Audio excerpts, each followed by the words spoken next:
باللہ من الشیطان الرجیم بسم اللہ الرحمن الرحیم۔ شروع اللہ کا نام لے کر جو بڑا مہربان نہایت رحم والا ہے۔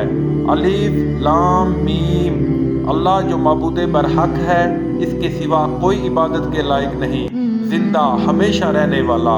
اس نے اے محمد صلی اللہ علیہ وسلم تم پر سچی کتاب نازل کی جو پہلی آسمانی کتابوں کی تصدیق کرتی ہے، اور اسی نے تورات اور انجیل نازل کی، یعنی لوگوں کی ہدایت کے لیے پہلے تورات اور انجیل اتاری، اور پھر قرآن جو حق اور باطل کو الگ الگ کر دینے والا ہے نازل کیا۔ جو لوگ اللہ کی آیتوں کا انکار کرتے ہیں ان کو سخت عذاب ہوگا، اور اللہ زبردست اور بدلہ لینے والا ہے۔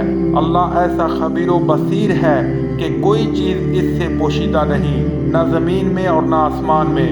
وہی تو ہے جو ماں کے پیٹ میں جیسی چاہتا ہے تمہاری صورتیں بناتا ہے، اور اس غالب حکمت والے کے سوا کوئی عبادت کے لائق نہیں۔ وہی تو ہے جس نے تم پر کتاب نازل کی جس کی بعض آیتیں محکم ہیں اور وہی اصل کتاب ہیں، اور بعض متشابہ ہیں۔ تو جن لوگوں کے دلوں میں کجی ہے وہ متشابہات کا اتباع کرتے ہیں تاکہ فتنہ برپا کریں اور مراد اصلی کا پتہ لگائیں، حالانکہ مراد اصلی اللہ کے سوا کوئی نہیں جانتا۔ اور جو لوگ علم میں دستگاہ کامل رکھتے ہیں وہ یہ کہتے ہیں کہ ہم ان پر ایمان لائے، یہ سب ہمارے پروردگار کی طرف سے ہیں، اور نصیحت تو عقل مند ہی قبول کرتے ہیں۔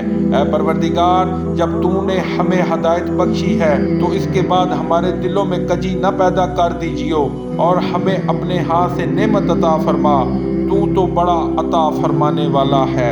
اے پروردگار، تو اس روز جس کے آنے میں کچھ بھی شک نہیں سب لوگوں کو اپنے حضور میں جمع کر لے گا، بے شک اللہ خلاف وعدہ نہیں کرتا۔